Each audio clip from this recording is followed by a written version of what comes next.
Welcome to the Wealth Steading Podcast. This is episode 445. Today is March 23rd, 2024. I'm your host, John Pugliano. I'm also the founder and money manager at investablewealth.com. Hey, today I got a quick episode for you, but it's a good one. They're all good, so I'm being redundant there. I've entitled this episode, Thinking Beyond Money Market Funds, because that's exactly what I'm doing right now with my own portfolio. So let me explain to you what my rationale is and why I'm thinking about moving beyond money market funds. For the last year and almost from the day that the Federal Reserve started raising interest rates, there were pundits and experts that were telling us that rate cuts were just around the corner. Well, that hasn't been the case. Back almost 2 years ago to the day was when the Federal Reserve started getting serious about not only the imminent effects of inflation, but getting serious and changing the whole interest rate regime, which for the last, anywhere from 5 to 15 years has been a suppressed interest rate regime. Now, those days are over, and they started about 2 years ago when the Fed began raising rates at a speed and a fashion that we hadn't seen since pretty much going back to the late 1970s. And because that change in direction, that new paradigm, is so hard for people to get their heads around, and because most people on Wall Street have spent their entire careers in either a low or a lower interest rate environment, they really just couldn't get their minds wrapped around the fact that interest rates are moving up. And although we don't know how high they're going to go, they obviously couldn't be at zero or near zero for very long. Even, the Bank of Japan, just this past week, has finally gone beyond long-term interest rates that were negative. And I think it's been somewhere between 6 and 8 years that they've held rates below zero. I mean, it's almost unfathomable to think about, but that's the environment that we've been in pretty much since the great financial crisis of 2008. And even beyond that, for the last 40 years or so, interest rates have come down since the peaks that they hit in the early 1980s. And that's why you have these mantras on Wall Street about, bonds being safe or bonds being where you want to be invested as you get older because it's less risk. Well, if you've owned bonds over the last 3 years, you know that that's not true. In 2022, bonds lost a larger percent of their value than the S&P 500 did. And what that has meant is that over the last year or so, you've been able to have an absolutely risk-free, positive rate of return on your money by just sitting in money market funds. And it's allowing me to be positioned to move on to where I think the next phase of the economy is. And that's why now I am thinking about moving beyond money market funds. Let's step back here a minute and again look at this interest rate environment. For at least the last year, people have been calling for a Fed pause to raising interest rates, if not an actual cut. And in fact, if you just go back 5 or 6 months ago, virtually everyone was predicting that rates would have been cut by this month. And you know what? Last week when the FOMC met, they didn't cut rates. They didn't only not cut rates, most people are now thinking that rates won't get cut until June or possibly even July. And all those people that, again, just 5 or 6 months ago were saying that absolutely 100% there were going to be at least 6 or more rate cuts this year. Well, now the consensus is down to only 3, which is what the Fed actually said 6 months ago.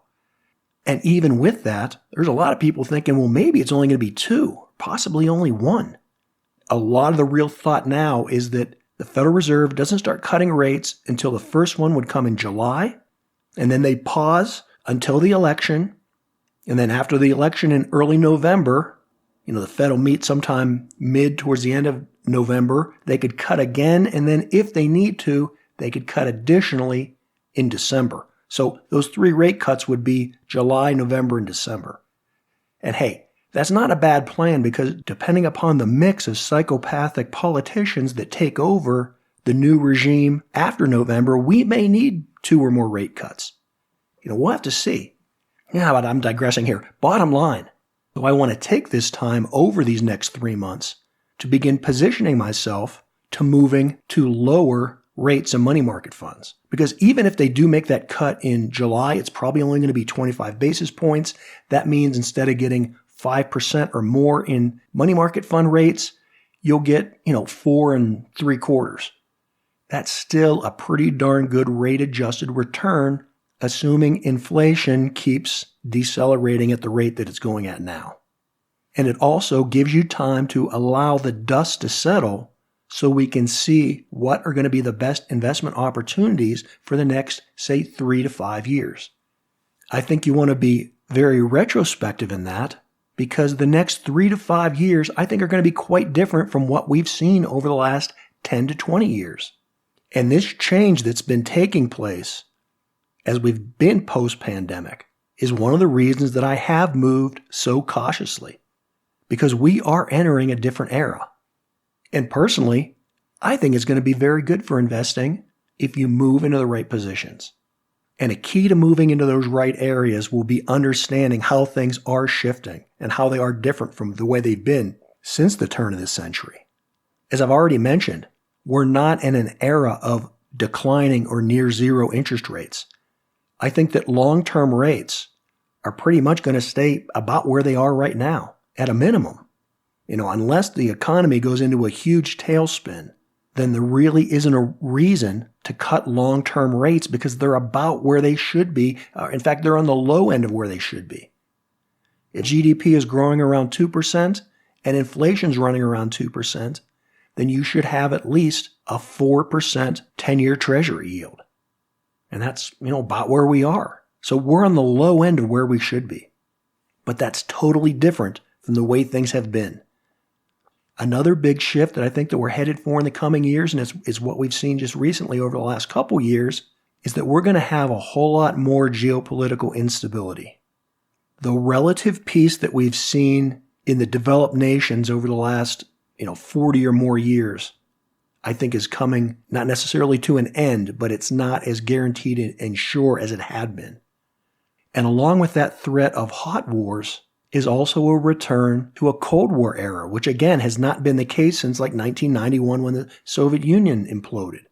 That Cold War tension and geopolitical risk and uncertainty is returning in a way that we haven't seen for more than 30 years.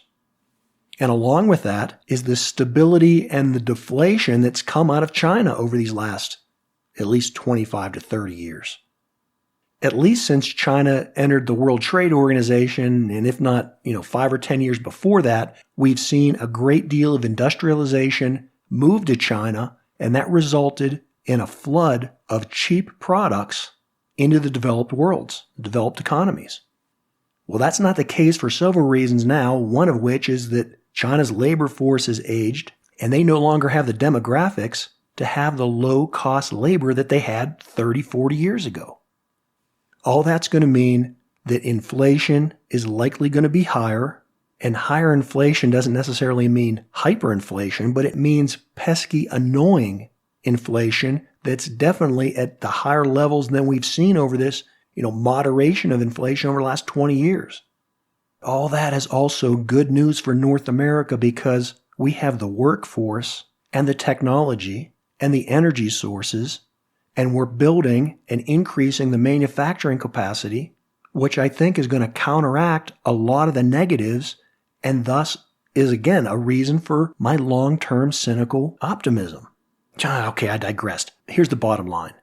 Thinking about moving beyond money markets means that in the coming 3 months or so, we're no longer going to have access to 5% plus guaranteed, absolutely safe money market returns. So it's probably a good time to start looking for dividend-paying stocks that are paying, say, around 4% rate of return on dividends. Or, if you're going to go lower than that, at least picking good quality dividend-paying companies that have that rate of around 4%, but also have long-term growth prospects. There's plenty of stocks out there in that category. Another area that I think that it makes sense to start looking at is technology and specifically robotics and artificial intelligence. Now, for some reason, a lot of people thought that I'm anti-artificial intelligence and such. Well, I'm not at all. If you go back to 2016, I wrote a book about it. I think that the best area to always invest in is technology because that's always where the growth is. But as I dedicated the whole fourth section of my book to thinking like an investor and not like a speculator, you don't want to rush into the bleeding edge of technology and just go throw your money after stocks or after opportunities that don't make sense. Think about all the enthusiasm around electric vehicles. Look at the Inflation Reduction Act and all the money that's pouring into EVs. Well, how's that working out? And I'm not being negative on electric vehicles. I think electric vehicles make a lot of sense where they make sense. But if you went out and threw your money into Tesla just because you thought it was the next hottest, best thing, well, look at where that stock is today compared to where it was a couple years ago. Now, the reason I say that it may be time to start looking at some of these advanced technologies now and things like artificial intelligence and robotics is because some of the enthusiasm is starting to come out of that market. And as reality sets in and some of the hype comes out of the market, things get repriced and opportunities start to emerge because risk-reward ratios start to make more sense. Look at technology companies broadly, whether you're talking about artificial intelligence or robotics or cybersecurity or cloud computing or whatever. Some big names, some really favored stocks from Wall Street have had major price adjustments, and maybe, just maybe, some of these are good buys right now. Look at Snowflake. It's down over 30% from its 52-week high. And hey, when I talk about these 52-week highs, and you hear me give you some of these numbers, that doesn't mean that's how much these stocks are down from their peaks. It just means how far they're down from their peak over the last year. Look at a stock like Tesla. On a 52-week basis, Tesla's down by like 43%. But it's worse because Tesla peaked back in November of 2021. And from that peak, Tesla's down a good 50%. So keep that in mind when I run through these numbers. But Palo Alto Networks, a fantastic stock, a fantastic company. Guess what? Down about 25% from its 52-week high. And Adobe, down about 22%. And Advanced Micro Devices, down about 21%. How about Super Microcomputer? Remember that name? How excited everybody is with its skyrocketing and, being added to the S&P 500? Yeah, right now down about 21% from its high. And the list goes on with old stodgy tech names as, well as the new ones like the Super Microcomputer. Intel, which probably has fantastic long-term opportunities as far as a US-based, US-favored semiconductor manufacturer. Guess what? Down 17%. Cloudflare, again, one of the hottest stocks over the last couple years, down, again, almost 17%. Fortinet down also about 16%. Cisco and Dell both also down the double digits, around 14%. Here's another one. Remember Shopify? How on fire that was during the pandemic? Well, if you liked it then, maybe you'll like it now. It's down 14% or more from its recent 52-week high. And even the immaculate Apple, down almost 14% just over the last couple weeks. So I think there's beginning to be some very good buying opportunities in technology as well as just large brand name blue chip type stocks overall. And I'm going to run through a list here. Don't be confused and think that I'm saying that I'm going to run out and buy these. I'm just giving you an example of what's on sale and what big name companies have had recent price adjustments. Every one of these companies I'm going to mention is down by at least 20%. Nike, UPS, Boeing, Starbucks, Estee Lauder, Lululemon, General Mills, Archer Daniel Midland, United Airlines, Southwest Airlines, Etsy. Listen, my point here is that, as always, there are opportunities to be had. And over these next couple, 2 or 3 months, I'd encourage you to be very patient and thoughtful and assess what areas of the market you want to move into. My point is, opportunities abound, as they always do. for people that are prepared and willing to take advantage of opportunities as they present themselves. That's exactly what I'm going to be doing, and I encourage you to do the same. And so, until then, as always, this is John Pugliano wishing you the very best returns.